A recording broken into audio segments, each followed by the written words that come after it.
this green lush feed, that changes the That colour of the definitely cream. changes the colour of the, well, it changes the composition of the milk as well. Grass makes milk or cream yellow.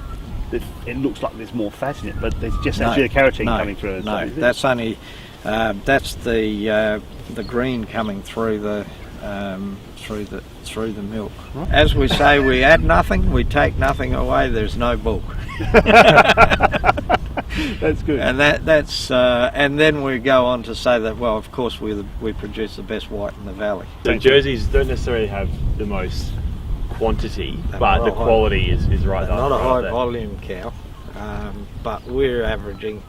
We're struggling a bit because of the ryegrass, but we average normally 5% fat and about anything from 3.8 to 4% protein. The herd is producing about 500,000 litres a year. You are probably one of the biggest white producers up here then. Yeah. The best and the biggest. Because there wouldn't be too many single vineyards that would produce 500,000 litres of white a year, is there? We'll get off.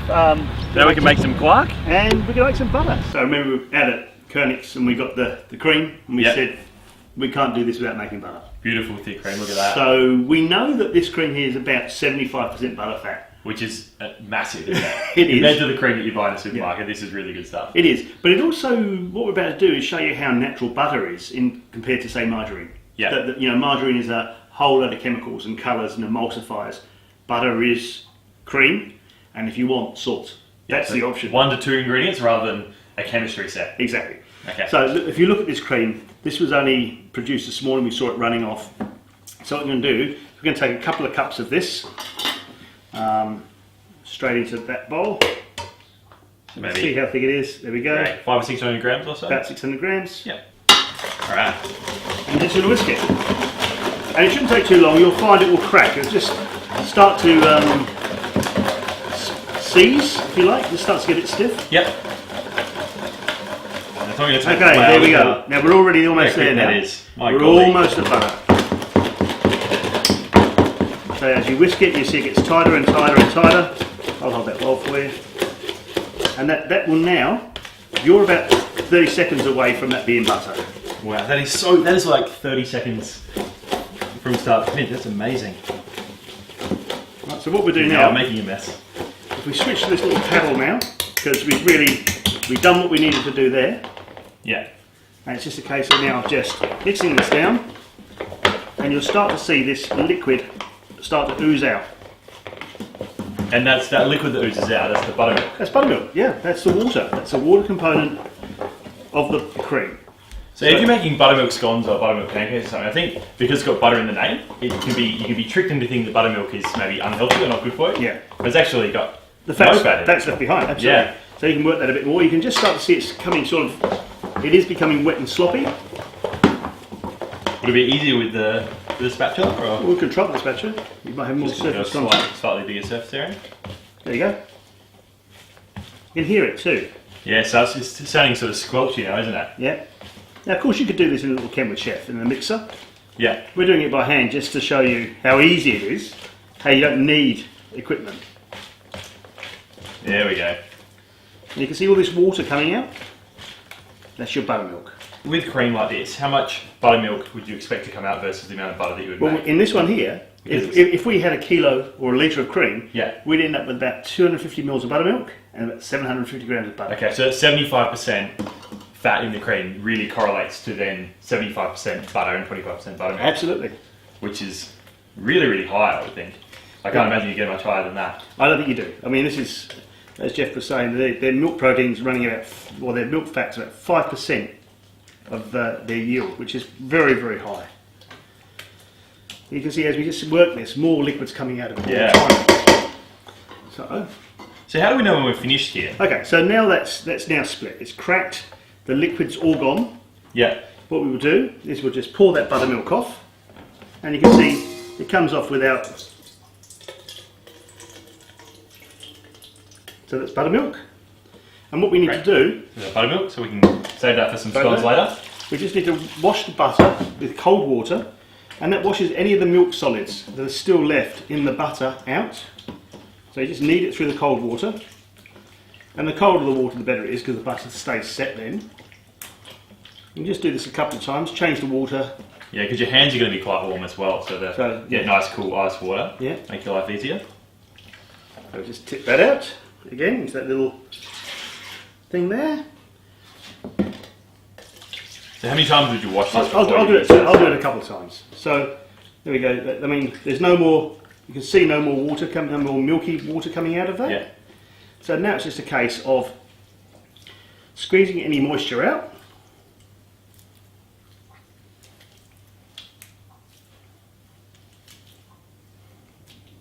So we have pure butter. Yeah, it's as simple as that. So from That's cream it. to butter in a couple of minutes. Okay, and we'll just spread that out. That's a little bit of salt on the butter. We'll just roll this up. Make a nice little roll out of this. And if you wanted to, you could flavour this with a whole bunch of things, couldn't you? Of course you could, but for me the most natural thing is just the butter. Yeah. The fact that this is straight from the cow, creamy dairy, and all you do is you make a little sausage with this, like so. Roll that up tight. You take the end and you twist it, like that. And that's going to help that shape. And then when you get that nice sausage. sausage shape, so that's that. Would you mind just rolling that up in the alfoil and we'll pop it in the fridge? I thought we'd come back today and ask you a few questions about quark. Quark, yes. So it's something that you both Oh, either made or yes, been part we of used family? to make a lot of quark at home.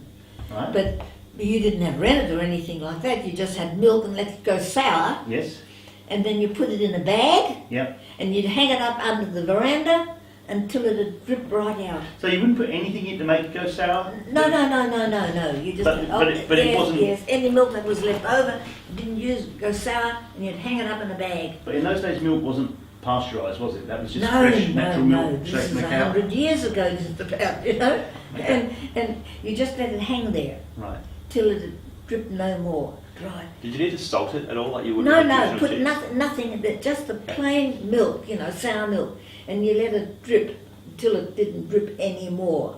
So then it was not dry, but Let it dry out. yeah, it's sort So of was it creamy or was it lumpy or? bit lumpy. Lumpy. Yeah, Right. bit lumpy. And how did you use the fresh quark when it was like that? Oh, then you would say want it for on bread or something like that. Right. You'd perhaps put a bit of salt in it.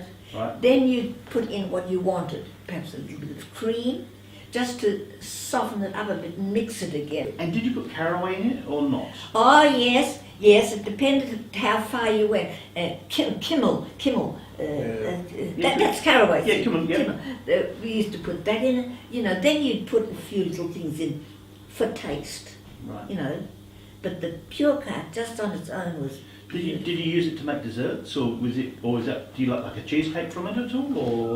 Yes, you'd use it for other things, but we used to use the genuine quark more or less just for bread and butter sandwich. So it's just a sandwich. It's a spread. Cocktail case. Cocktail. The So cocktail tell me case. about cocktail, because that's the thing that's disappeared in the Barossa. Oh, quite. Yes, you don't get that anymore. And the cocktail is made from good quark, and then you might add a little bit of butter or a bit of cream, whatever you wanted to, a bit of milk to soften all that dried stuff up again, and make not a jelly, but a.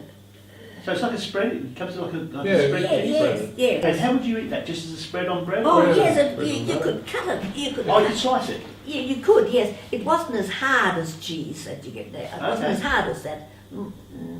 Harder than jelly, but you could cut it. And would you eat it when it was warm, or would you No, wait till it's set? anytime, just put it in the dish and on bread. Oh, it was beautiful. And then we'd always put caraway seeds in it. I'm really excited about making quark because the way you talk about it, you obviously have very fond memories of it. Oh, yes. And it's obviously different to anything we can get now in shops. Oh, you can't get it. looking forward to The making it. cottage cheese that you get here is just nothing like it. Nothing like it. Well, let's go and make some cheese. Quark. Let's make the quark. So what we've got here, got a little bowl of local milk, unhomogenised. So the fat's been separated off, but it hasn't been broken down to really fine. But it has been pasteurised. It has been pasteurised, but it's real farm milk. So inoculated with some buttermilk and just let it sit overnight. And all we need to do is just just show the curds here, they'll break up and you'll see Yeah, look at that they're like a jelly. So you don't need any rennet in this is just a natural set. Yeah. And once we've got this, all we need to do... Does it matter how big you cut the curds, do you reckon? No, it's just breaking it, because all you want is the whey to come out. Yeah. And so we're just going to strain that off. So Callum, if you'll just pour that through that into that sieve there for me. That's exactly how it looks. You can see those curds. And you see that whey coming off. So that's beautiful. So we're just going to tie that off and hang it up. Callum, you just want to put that underneath for me so we can catch the drips. Yep. You got that there, mate? Yeah, cool. And I'll just hang this up here. Lovely. And that will then just continue to drain away, just like Franny said. She does hers under the veranda, so that's going to drip nicely. And then we're going to get that lovely quark in there. Look at that. Great. It's as simple as that. Okay, so 24 hours later. Yeah, and you can see back, the dripping. still dripping. Still dripping, but it slowed down a lot from what it was. So yeah, you saw yesterday it was running away. So let's have a look how this is. Let's take it down. I'm excited about this. It's such a humble process, I think, making cheese, because you only start with Milk. such few. Yeah, it's such a simple ingredient, and then you really get so much flavour and character from the one. So How big on? look at this. Beautiful fresh cheese. So we've got some of the quark here that we hung up the other day, and as you can see, it's crumbled up really beautifully. And from there, we're going to make this the cooked cheese. Yeah.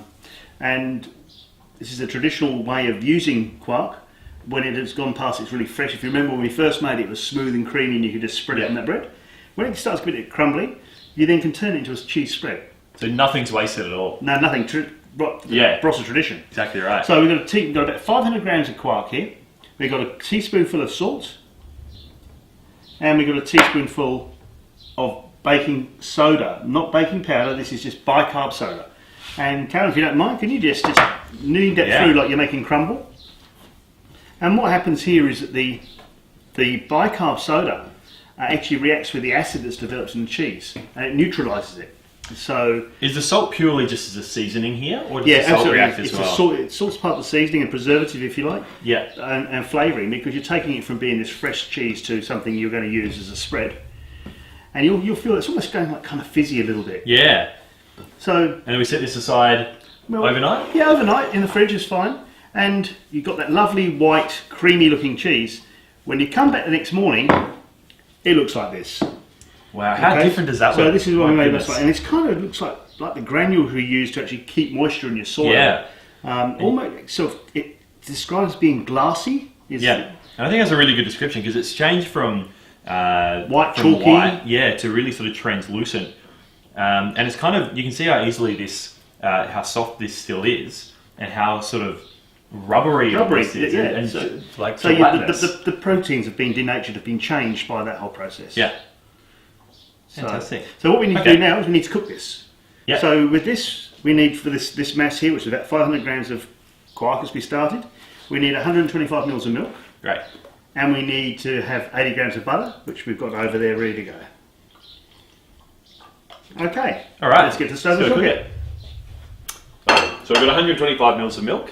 They can go straight in. Straight in, and we just get that warmed up. So just bring it up to a nice warm point. It doesn't have to boil as such because we're only going to melt the cheese in there. Yeah. So as soon as that warms up a little bit, which I think is about there now, we can add that cheese. So the ratio is kind of 500 grams of cheese and 125 milk. So it's about 4 to 1. Yep, that's the one. So let's just put that in. Add that in. And this is just kind of like making a cheese sauce. You know, you're just going to melt this down. Yep. Until it gets to this. So looking at that right now, it's hard to imagine how that's going to turn into a cheese spread. But as soon as it starts just gently just warming and smoothing out, that's why it's really important to use a whisk for this so that it gets nice and smooth. Look at that. It's really quick, isn't it? As soon as the lumps are gone, we can add the butter. Just turn the heat off. Yep.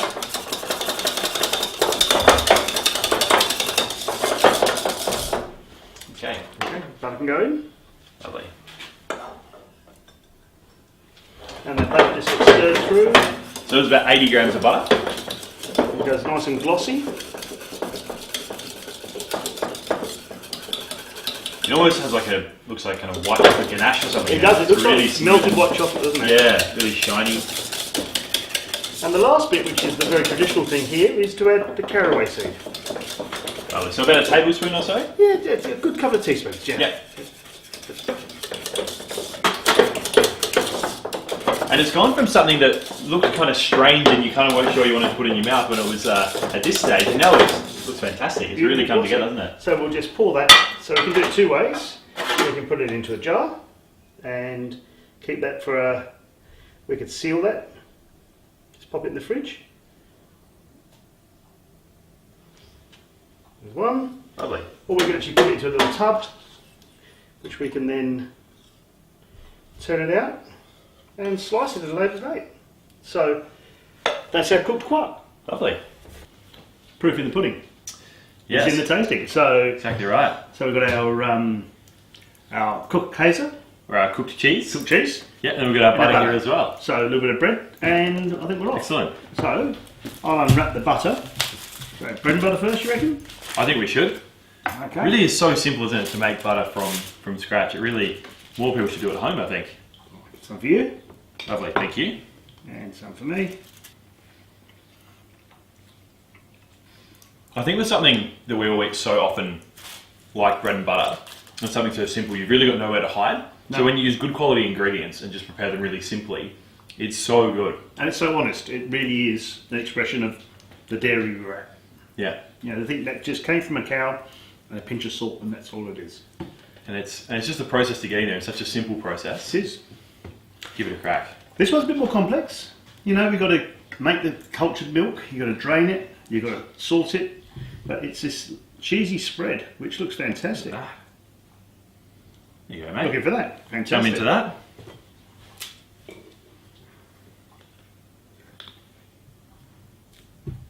Cheers. Cheers.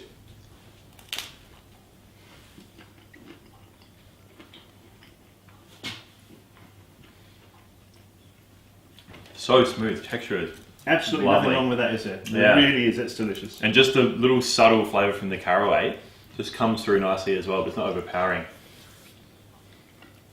You can really understand why they made this. You know, it wasn't just a case of using up leftovers. It actually tastes good. Yeah, that is really good. I'll be doing that again.